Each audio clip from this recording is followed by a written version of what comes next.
Assalamualaikum warahmatullahi wabarakatuh. Anak-anak, mari kita berdoa sebelum mulai pelajaran hari ini. Berdoa menurut keyakinan masing-masing dimulai.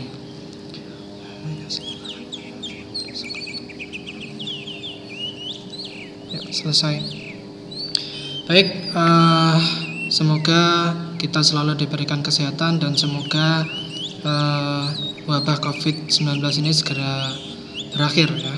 Baik, pada kesempatan hari ini kita akan mencoba melanjutkan setelah kemarin di pertemuan pertama kita sudah belajar tentang enkapsulasi, apa itu enkapsulasi, apa itu privat, apa itu getter, apa itu setter sudah kita lalui di LMS Oracle Academy Java Foundation. Kemarin kita sudah membahas dan termasuk kalian juga sudah mempraktekkan beberapa latihan. Nah, untuk hari ini kita akan mulai membuat proyek ya. Hari ini kita akan mulai perencanaan, kemudian pertemuan berikutnya kita mulai pengerjaan proyek. Nah, sebelum mulai perencanaan, mari kita pahami dulu bahwasanya proyek kali ini kita akan menggunakan tema e-commerce dan vintage ya. Karena ini teknologi yang sering dipakai sekarang ya, seperti yang kalian ketahui ya, sekarang yang paling banyak dipakai orang untuk belanja ya, online, ada marketplace ya, kemudian ada lembaga keuangan online.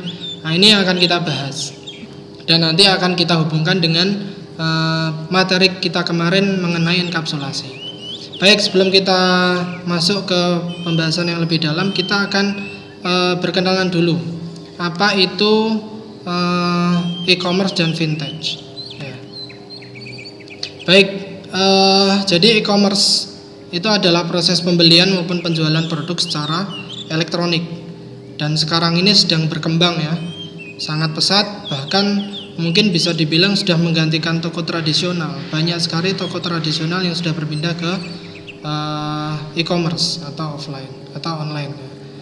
Baik, kemudian ini contoh-contoh e-commerce yang sering kita lihat di medsos ya, di aplikasi handphone banyak kita lihat, ada Shopee, Bukalapak dan lain sebagainya. Ada yang bersifat menjual barang, ada juga yang bersifat menjual jasa. Seperti Gojek, Grab itu kan jasa ya, jasa angkutan. Baik. Kemudian apa itu vintage? Vintage itu sebenarnya singkatan dari financial technology ya, yaitu hasil gabungan antara jasa keuangan dengan teknologi yang akhirnya ini mengubah model bisnis dari konvensional menjadi moderat, lebih fleksibel ya. Yang awalnya dalam membayar harus bertatap muka dan membawa jumlah uang tunai, kini dapat melakukan transaksi jarak jauh dengan melakukan pembayaran yang dapat dilakukan dalam hitungan detik saja. Baik. Nah, ini contoh-contoh vintage ya, yang sering kita lihat. Kalau Gojek biasanya pakai GoPay ya. Kemudian Bukalapak pakai Dana dan lain sebagainya. Ini ada link aja. Ini juga termasuk baru, dimana ini kalau kita pesan tiket kereta biasanya pakai link aja. Termasuk bayar pulsa, beli pulsa ya, beli paket data itu bisa pakai vintage yang ada di sini. Nah, sekarang masalahnya apa hubungannya e-commerce sama vintage ya?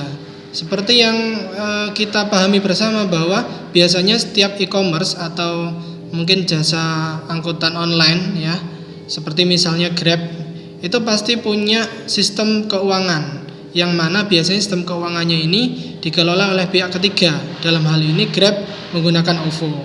Jadi Grab sebagai penyedia jasa, OVO-nya sebagai penyedia layanan keuangannya. Sehingga nanti kita selaku konsumen itu cukup menyimpan uang di OVO, kemudian kita bisa gunakan untuk transaksi dengan Grab. Nah, apa hubungannya dengan pelajaran kita kemarin tentang enkapsulasi ya? Nah, tentu Grab sama OVO ketika sudah saling bekerja sama, maka mereka tentu menyediakan fungsi-fungsi supaya mereka bisa saling berkomunikasi. Misalnya di aplikasi Grab biasanya muncul saldonya OVO berapa. Tentu nanti Grab itu kan mengakses servernya OVO kan. Nah, itu tentu nggak mungkin Grab langsung mengakses data secara langsung di database-nya OVO, nggak mungkin. Biasanya Grab menyediakan atau OVO menyediakan fungsi yang nanti bisa diakses oleh Grab. Nah, jadi fungsi inilah yang nanti diakses sehingga bisa menampilkan saldo. Termasuk ketika Grab melakukan transaksi ya. Misalnya ada orang ngantar barang misalnya, atau pergi kemana gitu ya. Maka nanti otomatis saldonya akan berkurang di OVO ini. Nah, ini Grab bisa mengakses. Nggak mungkin Grab ini langsung akses database kita, tabelnya ya diakses kemudian dirubah saldonya, nggak mungkin. Nah, nanti bisa berbahaya gitu kan. Jadi pihak lain bisa mengakses atau mengubah saldonya di OVO, tetapi nanti OVO menyediakan fungsi yang bisa diakses oleh Grab untuk mengupdate saldo atau mengurangi saldo atau mungkin menambah saldo. Baik, itu kenapa kok akhirnya kita hubungkan dengan enkapsulasi. Kenapa? Ya tadi ternyata ada hal-hal yang menjadi privasi baik dari Grab maupun dari OVO. Nggak boleh diakses secara langsung, hanya boleh diakses menggunakan metode atau fungsi. Nah, inilah yang menjadi titik poin masalah yang sedang kita bahas dengan materi kemarin yang kita sudah pelajari. Harapannya nanti kalian bisa punya gambaran ya, bisa punya gambaran bagaimana cara kerja e-commerce dan vintage ini dalam bekerja sama. Baik, saya contohkan di NetBeans ya, program sederhana, karena kita di sini nggak mungkin membuat program secara utuh beneran, tapi kita paling tidak fungsi-fungsi dasar itu bisa terlihat di sini. Misalnya beli barang gitu ya. Nanti beli barang otomatis mengurangi saldo dan lain sebagainya. Nah, ini contoh sederhana ya, contoh sederhana. Misalnya di sini saya buat 3 kelas untuk kasus ini. Ada kelas e-commerce, ada kelas vintage, ada kelas produk, kemudian ada satu kelas main yang dipakai untuk mengetes aplikasi nanti. Yang pertama saya perlihatkan produk dulu ya. Jadi produk di sini kalau kita lihat dia memiliki 2 kelas variabel ya. Nama produk sama harga. Semuanya bertipe privat. Ingat, kita di sini membahas tentang enkapsulasi ya, harus privat. Diusahakan harus privat. Yang publik adalah fungsinya. Nah, di sini ada fungsi get, ada fungsi set, kemudian juga ada konstruktor yang digunakan untuk menginisialisasi variabel. Ini produk ya. Kemudian yang kedua ada vintage. Vintage di sini isinya adalah saldo integer. Kemudian ya semuanya privat tetap. Kemudian ada e-commerce di sini, ada kelas e-commerce. Kenapa? Ya, inilah yang dipakai untuk menghubungkan antara vintage dan e-commerce-nya. Nah, jadi nanti ketika membuat vintage baru atau orang mengaktifasi vintage di e-commerce-nya, maka misalnya ini orang daftar di Gojek kemudian mengaktifkan OVO gitu ya. Maka dia akan mengecek e-commerce-nya yang mana. Artinya akun e-commerce-nya yang mana, kemudian saldo awalnya berapa gitu ya. Kemudian di sini ada metode get saldo untuk mengetahui saldo tadi ya, biar nggak langsung akses datanya, tapi dengan mengakses fungsinya. Kemudian ini set saldo untuk misalnya mengupdate saldonya. Baik, kemudian yang ketiga ada, nah ini intinya di sini karena ini adalah aplikasi e-commerce-nya. Di sini ada ID user, nama user, jumlah beli berapa, total bayar. Ini bentuk sederhana aja ya. Kemudian produknya yang dibeli apa, kemudian vintage-nya, akun vintage-nya yang mana ya. Karena biasanya akun vintage itu sendiri-sendiri. Baik, kemudian di sini ada konstruktor ya, atau konstruktor ya. Ada konstruktor 2 parameter, ID user sama nama user. Ini ketika orang mendaftar di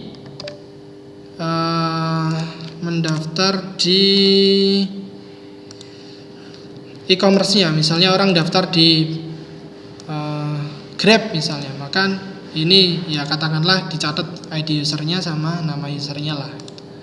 Oke, kemudian ketika ada transaksi beli produk, di sini produknya apa, parameternya ya, jumlah belinya berapa, vintage yang digunakan akunnya yang mana, gitu loh. Ya, maka kemudian di sini dihitung total bayarnya berapa. Nah, jika total bayar kurang dari atau sama dengan saldonya vintage, maka ya terjadilah transaksi di sini. Terjadi transaksi, saldo awal berapa, beli berapa, total bayar, nanti ada keterangan pembayaran sukses, kemudian saldonya diupdate. Saldonya diupdate, kemudian menampilkan saldo sekarang. Nah, kalau ternyata saldonya nggak mencukupi, maka ya ini pembayaran gagal, ada keterangan saldo vintage tidak cukup. Kemudian di sini juga ada untuk menampilkan atau untuk mengetahui nama user, jumlah beli sama total bayarnya. Ini fungsi get ya, untuk nanti ketika ngetes program, baik nama, jumlah beli, total bayar bisa ditampilkan. Baik, yang terakhir kita lihat tes misalnya ya. Jadi yang pertama ini katakanlah ini ada orang sedang daftar di sini. Misalnya ID-nya user 1, namanya Arif misalnya. Kemudian vintage-nya katakanlah nama objeknya vin1, kemudian daftar vintage-nya ini menggunakan akun user 1 tadi. Saldo awalnya 200.000. Nah, produknya misalnya di dalam ini contoh ada 2 produk. Misalnya baju tidur nih ya, harganya 100.000. Kemudian ada produk sabun, harganya 5.000. Nah, ini contoh transaksinya di sini ya. Jadi misalnya ini nama pelanggannya ditampilkan dulu ya, dengan metode get nama user tadi yang dimiliki oleh e-commerce. Kemudian di sini ada transaksi pembelian. Ada transaksi pembelian, produknya apa, jumlahnya berapa, vintage yang digunakan apa. Ya. Nah, coba kita lihat outputnya ya. Nah, seperti ini. Jadi di sini nama pelanggannya Arif sesuai. Kemudian saldo awal 200.000, beli baju tidur jumlahnya 2, total yang harus dibayar 200.000. Pembayaran sukses, kebetulan pas sekali saldonya 200.000, belinya 200.000, maka saldonya menjadi 0. Nah, transaksi kedua saldo awalnya 0. Kemudian beli sabun harganya 5.000, jumlahnya 4, 20.000. Pembayaran gagal. Kenapa? Karena saldonya nggak cukup. Nah, itu contoh sederhana ya dari hubungan antara e-commerce dengan vintage. Bisa dilihat di sini ya. Di sini di vintage ada di e-commerce ada vintage, di vintage pun juga ada e-commerce. Ini saling berhubungan. Hubungannya pakai apa? Dengan menggunakan metode-metode yang ada di sini. Ya. Oke, itu contoh. Nanti bisa di-download di weblog saya ya, skrip ini, atau nanti bisa juga ngopi langsung. Nah, sekarang tugas kalian adalah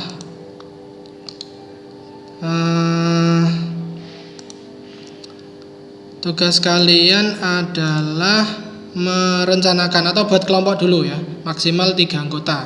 Nanti silakan dibuat sendiri. Kemudian diskusikan dengan kelompok contoh kasus yang akan diangkat sebagai prototipe proyek. Ya, silakan cari misalnya tiket kereta api PT KAI dengan link aja misalnya. Nah, transaksinya kan beda, bukan beli barang tapi beli jasa, atau mungkin Grab sama OVO misalnya. Nah, silakan nanti dibuat, direncanakan, didiskusikan bersama anggotanya, kemudian coba dibuat rancangan sistem. Misalnya apa? Kelas-kelas yang dibutuhkan apa aja sih, seperti saya tadi ya.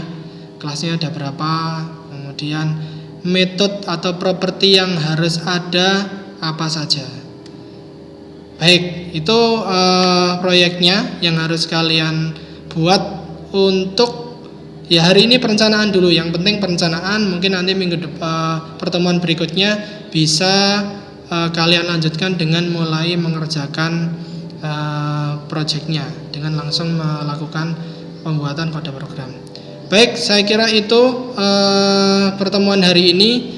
Silahkan kalau mungkin belum jelas bisa diulangi lagi. Nanti sekali lagi skripnya silahkan di copy. Semoga kalian paham dan silakan berkreasi ya. mau berimprovisasi boleh. Ini tadi saya sekedar contoh saja. Baik, terima kasih. Kurang lebihnya mohon maaf.